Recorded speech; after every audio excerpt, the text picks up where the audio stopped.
Welcome to Phil and Dave's Excellent Adventures. Just Dave here. Today I'm talking about the movie Priscilla. This is going to be a spoiler review, so if you've not seen the movie yet and you are concerned about spoilers, I would suggest you go and watch the movie first before you watch this review. So Priscilla is a movie based on the life of Priscilla Presley, based on a memoir she wrote back in the 80s, I believe. As far as what I liked about it, I thought the cast was great. I liked Cailee Spaeny in particular as Priscilla. It's the first thing I ever saw her in. She definitely pulls off the look of a 14-year-old to the point where I was disturbed and I had a hard time watching it just because I'm like, wait, how old actually is this girl? I don't. This is creepy. She's actually like 24 in real life, I think. I like Jacob Elordi as Elvis Presley as well. He doesn't really look like Elvis, but I think he captured the kind of charisma, I guess, that Elvis had. There's a certain an element of kind of danger to him and a an intensity that I think was captivating. I guess it worked, for me. I also liked Ari Cohen as her dad or her stepdad, and Dagmara Dominizik as her mother. And the guy who played Elvis's dad was good too. Overall, cast was pretty solid in this. I liked the music in this. It was done by a band called Phoenix, which is a French band. They had a couple songs that were pretty popular, like Listomania in 1901, I believe. I've always liked that band, so that was cool to see them in here. And another group called Sons of Raphael did the music as well. There are a couple brothers, I think, who this is their first movie soundtrack.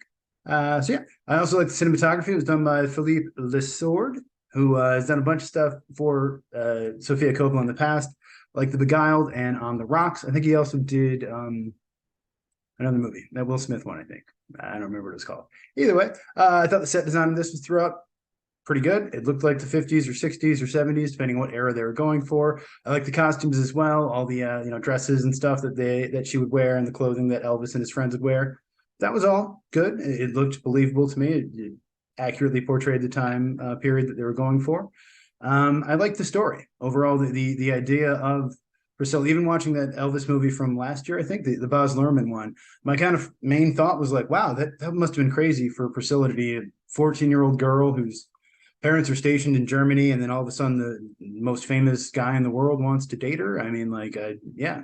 So as soon as I heard about this movie being a thing, I was initially interested in seeing it. And I really liked seeing everything from her perspective, the way that she was just sort of isolated and the loneliness. You would think if she knew Elvis, all the girls would like her, but no, and they just kind of stayed away from her and talked about her and behind her back and stuff like that. So that was very, very interesting to see. And I even will say I like to see kind of Elvis joking around with his friends and just having a good time because, it's kind of the stuff that I think I think there's a couple scenes where like his friends make fun of him, where like one guy's like, "Oh, are you gonna put on one of your songs or something good?"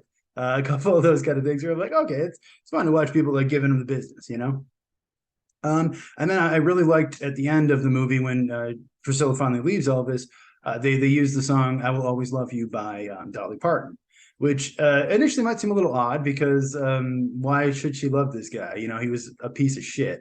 But I think obviously love is complicated and there's always going to be feelings there, but I think it was also done intentionally because Elvis wanted to cover that song.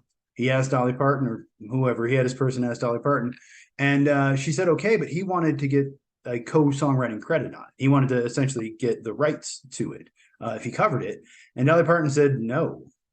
Why would I give you the rights to my song? That's insane. And I always like Dolly Parton for that, among several other things that she's done. And so that was cool to see that, to get that kind of like a little nod there. And also to go from Elvis, who is one of the worst human beings in the music industry, other than maybe Ian Watkins from Lost Prophets, to Dolly Parton, who is one of the greatest human beings of all time. So that was just a nice way to kind of close it out, a little palate cleanser, if you will, a little sorbet after watching this movie about this terrible, terrible, terrible human being. So yeah, and I mean, to go on more, in case you didn't know, Elvis Presley was a pedophile piece of shit. I don't think he ever actually wrote any songs ever in his entire life. He has some songwriting credits, but again, that was due to being an asshole piece of shit. So yeah, he was a mediocre singer, a decent dancer, and women liked him, and apparently guys liked him, and I don't really get that. It was before my time, but I can't imagine guys my age still being obsessed with Michael Jackson or Justin Bieber or whatever, Drake, whatever the modern day equivalent of that loser is. So yeah, other than that, what I didn't like about the movie, this opening shot of Priscilla just walking barefoot through a carpet. I assume the idea was to sort of to show the lavishness of this carpet and this, she's in Graceland, I think, but also to show her kind of loneliness and isolation. I'm like, that's cool, but I also feel like did Tarantino pay you to do that? Like, are you just trying to help out your buddy there or what? Like, I don't know. It's just I think feet are gross. I don't really want to look at feet, so it's just like and the initial shot of the movie where I'm going like, wait, what's going on here? This is going to be another foot fetish type thing, okay? Because like I've already had my fill of those. There was times where I had a little bit of a hard time following how much time had passed. So like in the beginning, they say it's 1959. I'm like, cool. And then they show like, she's hanging out with Elvis. She's 14. He's 24. Draw your own conclusions there. Yeah, but then there's a period where like he leaves and then like they show a calendar for like 1960 or something. And then at some point he gets back in contact with her and he moves her back to Graceland. I was having a little time following exactly how much time had passed between the two. And I think really what I wanted was just a counter in the corner that just told me how old Priscilla was and how old Elvis was. So I knew what a piece of shit loser he was at the time. And I think the movie is a little slow. It's a little slow. I can see it being boring for some people. I didn't mind it. I don't mind slow movies. I don't mind boring movies. And I think it really helped to show kind of her isolation and loneliness by doing that. But I can see how for some people they might want a little bit more to happen. So yeah, other than that, movie is directed by Sofia Coppola. She's most famous for doing Virgin Suicides, Lost in Translation, Marie Antoinette. She's also the daughter of Francis Ford Coppola and kind of got an infamous start as being in Godfather Part 3 and her performance being quite bad and everyone making fun of her and sort of hating on her for that. I think initially Winona Ryder was supposed to play that role, but Edward Scissorhands or something came along, so she couldn't do it. Maybe I don't remember, but yeah. And so it's interesting to see her kind of have this turnaround where she went from being this, kind of reviled nepo baby, terrible actress to being this very well respected and accomplished director. That being said, I haven't watched her last couple of movies. I didn't see The Beguiled, and The Bling Ring just looked terrible to me, so I didn't bother with it. Movies written by Sofia Coppola, based on the book Elvis and Me by Priscilla Presley and Sandra Harmon.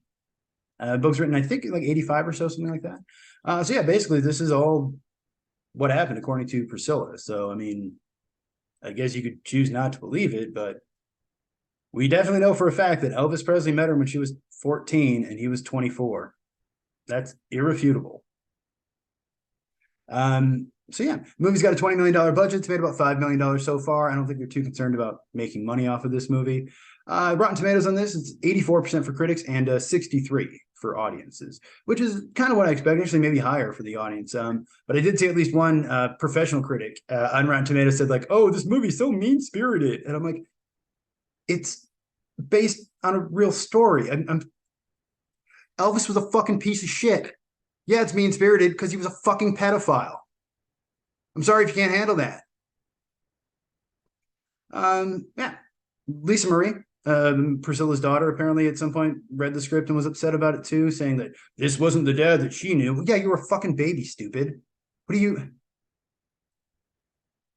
Yeah. Anyway, so yeah, Elvis sucks. He's a piece of shit. Fuck that guy. And Jerry Schilling is also a fucking pervert, who's the guy who arranged this whole meeting with the two of them, and that's disgusting too. So fuck that guy.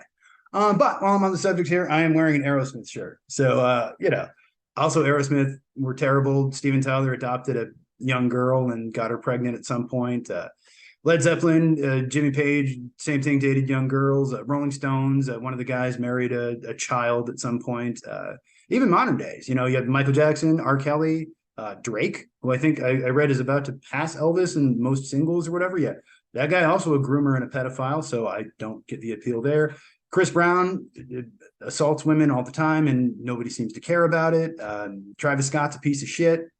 People still pay money to see him. There's not. I think of watching this movie, I was like going, okay, well, it's a different time, but no, it's really not. It's just famous people, especially musicians, are just fucking terrible people. It seems like it's all I can. It's all I can really gather from this. I don't know.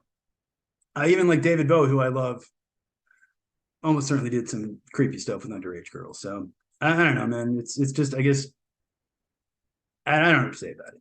But yeah, I also thought it was interesting in this movie. There's not really any Elvis songs. At one point in the party, 24-year-old Elvis plays a song, one of his songs, to impress the 14-year-old girl that he invited there to groom.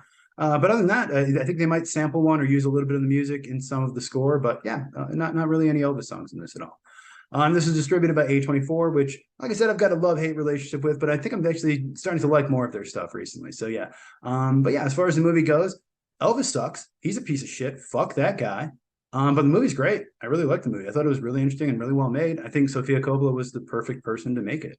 So I'm gonna give it a 9 out of 10. I think it was really good and I really enjoyed it. And I hope it gets some love come award season. But if you saw the movie, let me know what you thought of it down in the comments below. Thank you so much for watching. Hope you have a great night. I will see you here again next week.